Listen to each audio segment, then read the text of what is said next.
Good morning, good afternoon and good evening my dear student. जिस भी समय आप इस वीडियो को देख रहे हैं, आप जानते हैं सीबीएसई 10th क्लास हिस्ट्री का second chapter that is nationalism in India. और आज की इस वीडियो में प्यारे बच्चों हम खिलाफत इशू को देखेंगे और साथ में हम देखेंगे कि जो नॉन कॉपरेशन मूवमेंट जो शुरू हुआ उससे पहले किस तरीके से कांग्रेस के अंदर एक कन्फ्लिक्शन आ गया था। तो ये शुरू करने से पहले मैं आपको थोड़ा सा और इतिहास की तरफ लेके जाना चाहता हूं प्यारे बच्चों, कि आपको एक अपनी अंडरस्टैंडिंग के लिए आप कहीं पे लिख सकते हैं कि 1909 जब हिंद स्वराज लिखी थी तो गवर्नमेंट ऑफ इंडिया एक्ट 1909, जिसको मिंटो मार्ले या मार्ले मिंटो एक्ट भी बोला जाता है, ठीक है, Morley Minto act, government of India act 1909, ठीक है। उसके बाद एक एक्ट आया था गवर्नमेंट ऑफ इंडिया 1919, है ना। 1919 में हमने मार्च देखा, अप्रैल में 6, 10 और 13 अप्रैल देखा, ये आया था दिसंबर में। अब ये क्या है, इसके ठीक 10 साल बाद इन्होंने कहा था कि भाई हम जो है जो भी हम अभी सहूलियत दे रहे हैं, यानी कि उस समय बेसिकली क्या कहा गया था उसके तहत, जो गवर्नमेंट ऑफ इंडिया एक्ट 1919 है, जिसको मॉन्टेग्यू चेम्सफोर्ड एक्ट भी बोलते हैं, मॉन्टेग्यू चेम्सफोर्ड एक्ट। तो इसमें कहा गया था कि भाई जो भारत के लोग हैं उनको और थोड़ी सी ज्यादा स्वाय सत्ता दी जाएगी, जो आईएलसी के मेंबर्स हैं, है ना। तो जो इलेक्शन का जो कंसेप्ट कहीं ना कहीं जो भारत में शुरू हुआ था, जो ब्रिटिशर्स ने शुरू किया था, वो 1909 का जो एक्ट था गवर्नमेंट ऑफ इंडिया एक्ट, उसके तहत कहीं ना कहीं थोड़ा सा इलेक्शन प्रोसेस शुरू होने लगा था। 1919 तक वो चल रहा था। 1919 में उसको और भी कुछ सहूलियतें दी थी, और जिसके बाद ये मतलब तय किया गया था कि नवंबर 1920 में, है ना। तो ये दिसंबर 1919 में पास हुआ। तो क्या कहा गया, लगभग एक साल बाद यानी कि नवंबर 1920 में इलेक्शंस होंगे, ठीक है।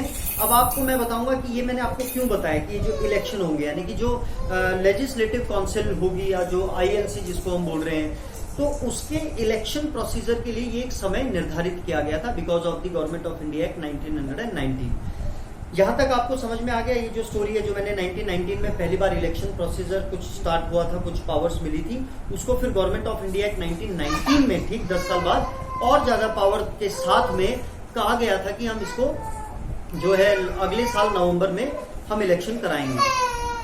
और आपने आगे आने वाली वीडियोस में साइमन कमीशन के बारे में आप सुनेंगे। और साइमन कमीशन जो था, वो जो गवर्नमेंट ऑफ इंडिया एक्ट है, उसमें एक प्रोविजन ये भी था कि भी लगभग 10 साल बाद हम ये जो भी हमने फैसिलिटीज अभी दी है या जो भी हमने कानून बनाए, इसको हम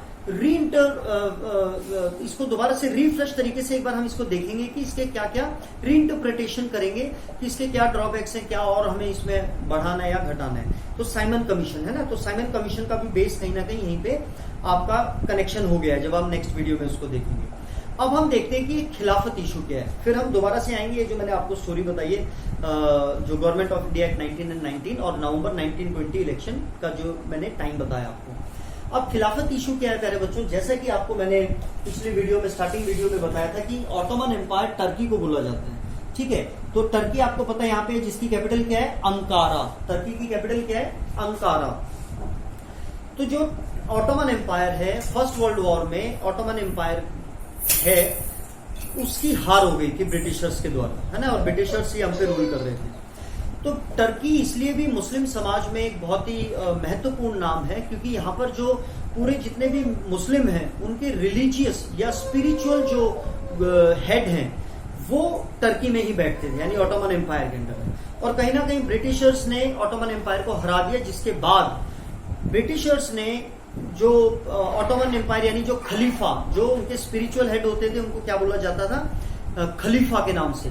तो यानी कि खलीफा की जो काफी ह्यूमिलिएट किया उन्होंने, जो ब्रिटिशर्स थे कुछ शर्त के तहत। और ये जो खलीफा वाला कॉन्सेप्ट है, फाइनली 1924 में बिल्कुल ही खत्म कर दिया, ठीक है। ये आपको मैं एडिशनल बता रहा हूँ कि ये एक्चुअल में कब खत्म हुआ था, लेकिन इस समय क्योंकि हार के बाद 18 में हार गया था ऑटोमन एम्पायर ब्रिटिशर के द्वारा, तो उन्होंने काफी ऐसी कंडीशंस लगाई जिसकी वजह से जो खलीफा है उनकी काफी इंसल्ट हुई। और खलीफा मुस्लिमों के स्पिरिचुअल हेड है, रिलीजियस हेड। तो जितने भी मुस्लिम पूरी दुनिया में थे वो कहीं ना कहीं इस बात से परेशान थे कि भाई हमारे जो धार्मिक गुरु हैं उनके साथ ऐसा अन्याय हो रहा है, उनको बहुत ह्यूमिलिएट किया जा रहा है। तो उसमें आप तो इस वजह से भारत में भी जो मुस्लिम थे उन्होंने इसका विरोध किया। तो इस समय 2 यंग ब्रदर्स, अली ब्रदर्स जिनको बोला जाता है, मोहम्मद अली एंड शौकत अली, ये इन लोगों ने इस चीज को एक इशू मतलब की तरह लिया और इसके खिलाफ मुस्लिम्स को जोड़ना शुरू किया। और इसलिए उन्होंने मार्च 1919 में, ठीक है, टाइमलाइन में आपको पता है, बॉम्बे में इन्होंने खिलाफत कमेटी स्टैब्लिश की और साथ में उन्होंने डिस्कशन करना शुरू किया महात्मा गांधी के साथ, राइट। तो रॉलेट एक्ट सत्याग्रह, अभी मैं आपको बताता हूं कि ये क्या चीज है ताकि आप इसमें कनेक्ट हो जाए। तो उन्होंने गांधी जी से बात की, तो गांधी जी को लगा कि ये एक बहुत अच्छा मौका है, क्योंकि इससे पहले जो अभी सत्याग्रह जो खत्म किया था, रॉलेट सत्याग्रह जिसको हम बोल सकते हैं, वो कहीं ना कहीं बिकॉज ऑफ मतलब उसकी जो रीच है वो कहीं ना कहीं टाउन्स और सिटीज तक ही लिमिटेड रह गई थी, गांव तक वो नहीं पहुंच पाई थी। और गांधी जी इस बात को बेहतरीन तरीके से जानते थे कि जब तक हिंदू मुस्लिम यानी कि जो कम्युनिटीज हैं, जब तक ये एकजुट नहीं होगी तब तक हम अंग्रेजों के खिलाफ एक ताकतवर तरीके से नहीं लड़ सकते। अब हम देखते हैं कि खिलाफत इशू में अब क्या जो चीजें हैं वो आपकी बुक क्या कहती है, राइट। आपकी बुक जैसे हम शुरू करते हैं प्यारे बच्चों, while the Rowlatt satyagraha had been a wide spread movement, एक बहुत ही बड़ा मूवमेंट था, नो डाउट, आपने अभी पढ़ा है उसके बारे में। It was still limited mostly to cities and towns, तो ये लेकिन फिर भी कहां तक लिमिटेड रह गया था, सिटीज या फिर टाउन्स तक ही, विलेजेस तक इसकी रीच नहीं हुई थी। इसको क्या नाम दिया है इन्होंने, जो हड़ताल की थी और ये जो प्रोसेस हुआ था, इसको नाम दिया है रॉलेट सत्याग्रह। तो रॉलेट एक्ट के बाद ये हुआ था, इसलिए इसको क्या नाम दिया है, रॉलेट सत्याग्रह। आपको ये याद रखना है प्यारे बच्चों।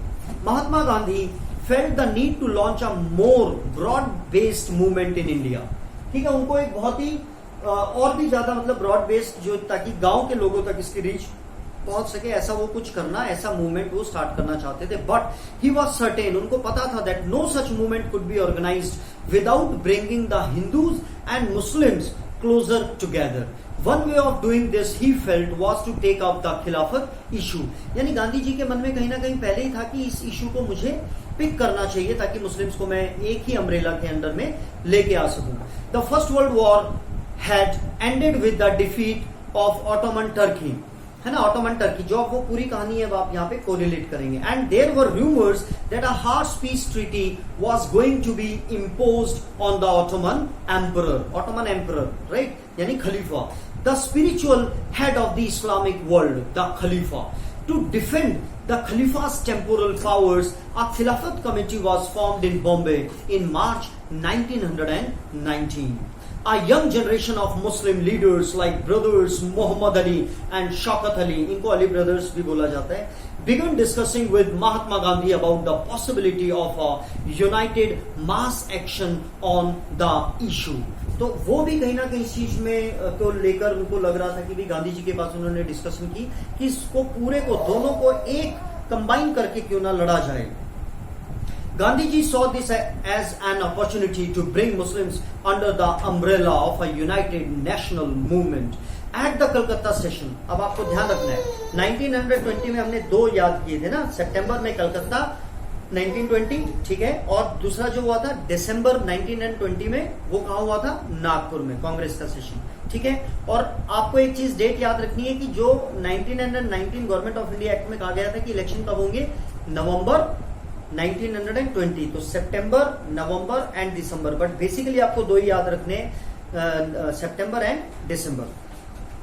तो खिलाफत सितंबर 1920 यानी कि वही वाला जो कांग्रेस का सेशन हुआ, he convinced other leaders of the need to start a non cooperation movement in support of Khilafat as well as for Swaraj, यानी कि उन्होंने कहीं ना कहीं एग्री कर लिया, पास कर लिया कि भाई ये जो है इस तरीके से हम एक यूनाइटेड जो है, क्योंकि कांग्रेस के वो भी एक सदस्य थे, तो उन्होंने कांग्रेस में इसको पारित कराया ताकि पूरा सपोर्ट इसमें आ जाए, है ना, एक प्रॉपर चैनल के तहत।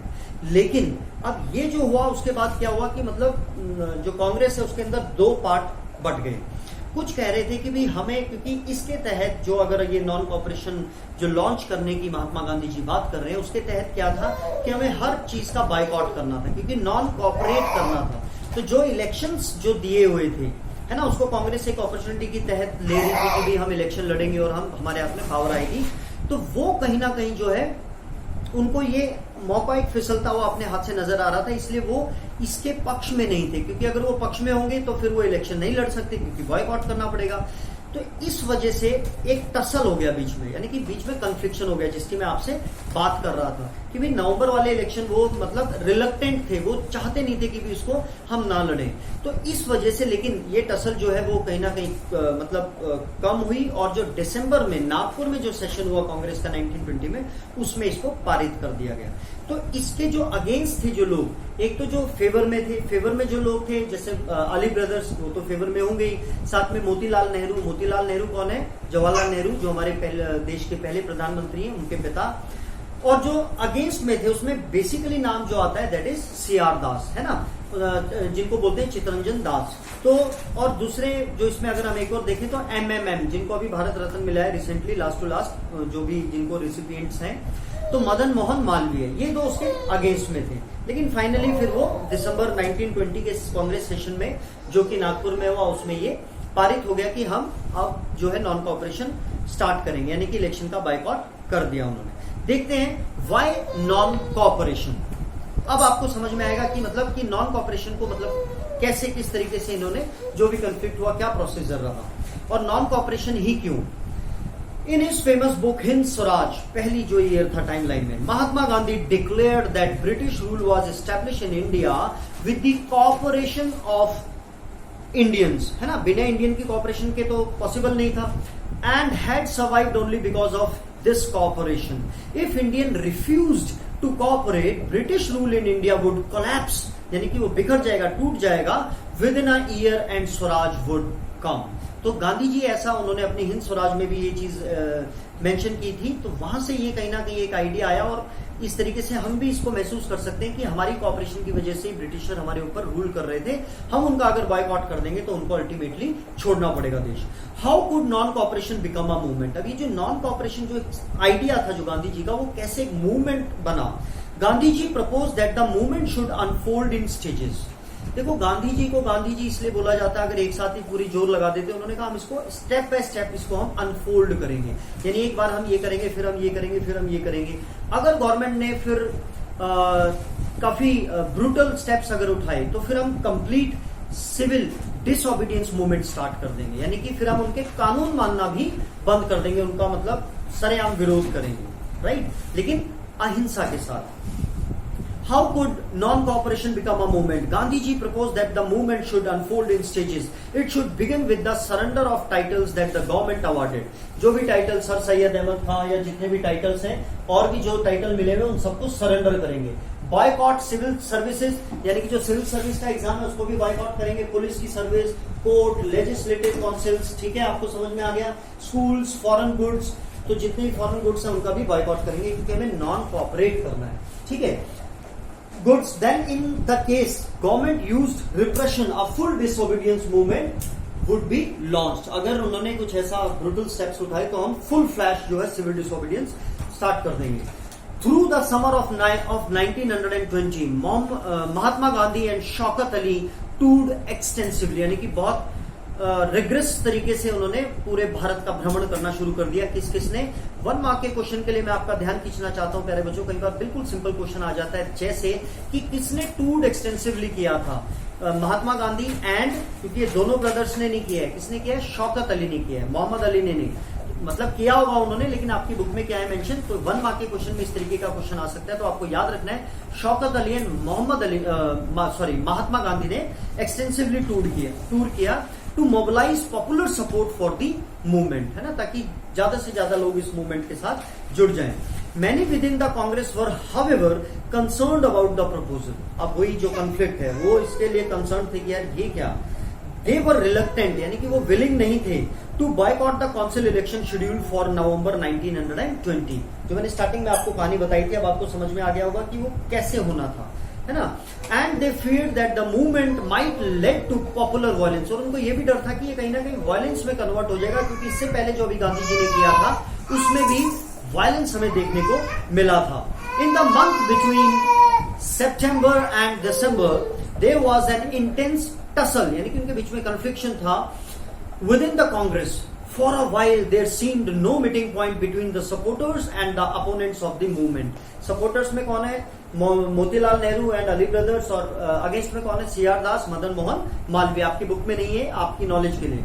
Finally, at the Congress session at Nagpur in December 1920, a compromise was worked out and the non-cooperation program was adopted, और फाइनली इसको अडॉप्ट कर लिया गया। How did the movement unfold? अब ये जो मूवमेंट है, जो लोगों की जो कुछ लोगों की माइंड की एक विजन है, वो कैसे अनफोल्ड हुआ?